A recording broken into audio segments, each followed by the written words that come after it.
I just feel like I did her wrong on that. I feel like I kind of did her dirty. Hey guys. So today I want to talk to you about a mistake that I feel like I made whenever I was training Fairby as my service dog prospect, or when she was a prospect, service dog in training, whatever, in that little time period. I encouraged her to meet people of all different backgrounds, looks, in uniforms, like every type of different person that I saw that was different than me, I encouraged her to meet them. And I think that was a really good thing in a lot of ways, because it did, really show her that everybody's nice, everybody's gonna be friendly. So it helped in that way of making sure that she is not afraid of people and that she will go to anybody. So if you guys are training your service dog, I make service dog training planners / journals / logs. So it has everything you need to know for service dog training. It has tasks, it has socialization checklist, it has public access information, it has trick lists too. It has a ton of stuff that's not necessarily to do with service dog stuff too. So it has financial trackers, self-care, grooming for the dog, grooming for you. So I'll link those for you guys. They probably popped up at some point, but I'll link them for you guys if you're interested in checking them out. I did that until she was about 6 months old. I just let her meet anybody who, was like, oh, puppy. Like if we were out, we weren't doing public access at this point. We were just going to the park a lot, farmer's market, stuff that would be dog friendly, but like a lot of people. And so if you think about it, it's gonna be a lot of time that you have to actually do this, because you're not gonna have all of these different types of people at your disposal where you can just be like, I'm gonna go to one place and we're gonna meet all these people in one day and it's gonna be done. And so this went on for a while, but I really wish that I would have scaled it back a little sooner. And I also wish that I would have gone about it in a different way with her. And so, of course, because she was a baby. And so a lot of times whenever we started this, she was still in a stroller. And then also, she was so little that she didn't have manners because she was a baby. Like a 12-week-old puppy in a stroller, they're not gonna sit before we pet. Like at that point, they're just, a baby basically. Whenever she was on the ground and walking around and stuff, it kind of didn't even cross my mind that if I said it was okay for her to meet people, she should sit and have them come to her. I was just like, okay, go say hi, and that was it. So what I think I would have done different on this, I think number one, I would have scaled it back and not let her meet every person who said hi, and maybe just some people. I still think letting her meet people, with different looks, particularly people in uniforms or people that were wearing things that were maybe not something that I would wear, you know what I mean? Yeah, but I just wish that I would have maybe pulled her back from meeting people so much. And I also wish, this is the other thing that would have been huge, I wish that from day one, even whenever she was in her stroller, I wish I would have told her to sit, and she knew to sit at that age. So I wish that, at 10 weeks old, I would have made her sit before people approach her, because that was really, really hard to break. And I mean, I'll be honest, we still struggle with that. If somebody comes here, there's no way in hell she's sitting. No, absolutely not. If we're out, it's different because we're out of our element, and she understands whenever we're outside the house, we have different rules.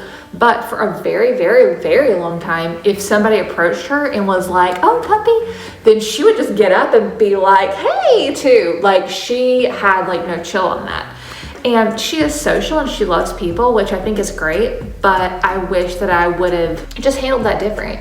And the reason that I did handle it the way that I did was because I had a dog who hated people. It took a big toll on us as humans in the house with him, because anytime we'd have anyone over, he was barking and just off the deep end.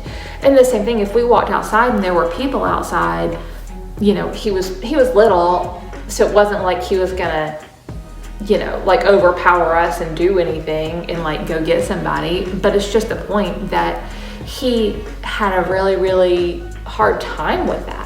He didn't like strangers at all. I was not the one that was involved in his puppy raising portion in the same way that I was with my others.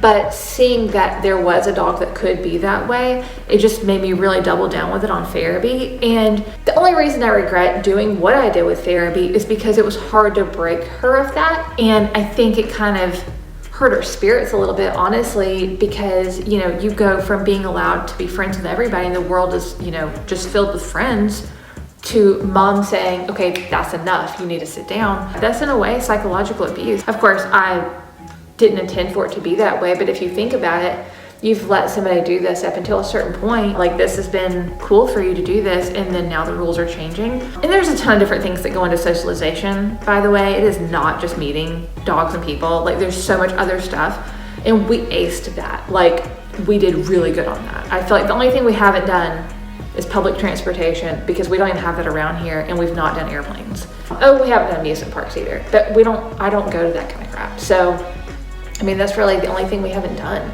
The more I think about it, and like that I've sat with it for 2.5 years almost at this point, I just feel like I did her wrong on that. I feel like I kind of did her dirty. I do feel bad whenever I think about it though, but it's just, you know, next time, obviously with the next dog, I'll go about that in a different way than what I did with her. But I'll say it was a struggle to break her from it, but at the same time, it was not a make or break thing for us. She's always been very attentive to me ever since she was a baby. Whenever I've, you know, obviously she's laying over there, but if I'm having problems, like if I start breathing heavy or getting upset, no matter what she's doing, even if she's barking at squirrels, which is like, you know, attention 1000, she will still come get me.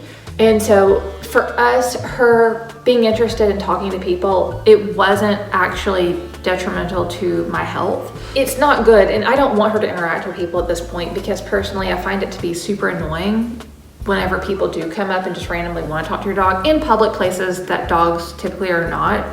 So that's not something I would have continued with public access anyway at all. I just wanted to mention that because I know a lot of you find this whenever you are getting a service dog, or whenever maybe you're still at the beginning parts of training or considering it or whatever.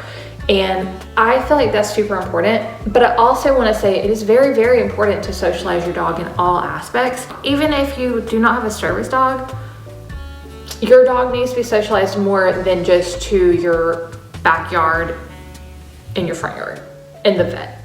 Like, and I'm not saying you have to go out and like take them and do stuff all the time, but it is just really good so that they're more solid, you know, like it helps them so much. I highly recommend that. And obviously stay where pets are allowed. Don't try to go in the grocery store or anything. But if you don't have a service dog, it's still really important to socialize your puppy with different things. So just so they're kind of, you know, more well-rounded, and it makes it a lot better for them to be a member of the family that way. I did that with Bella, and she was a dream. I mean, but she wasn't my service dog really, so that doesn't, you know, for just being at the house and just, you know, if I wanted to go somewhere and take her, like random, she knew what to do. She just knew, you know, she wasn't afraid of stuff. She liked it. She liked to go because she did get that really good balance of socialization from a baby. So anyways, all right, so I hope this was helpful for you guys. Thank you so much for being here today. Farabee is having a nap, but I just trust me, she says hey and bye. So we'll see you soon. Bye guys.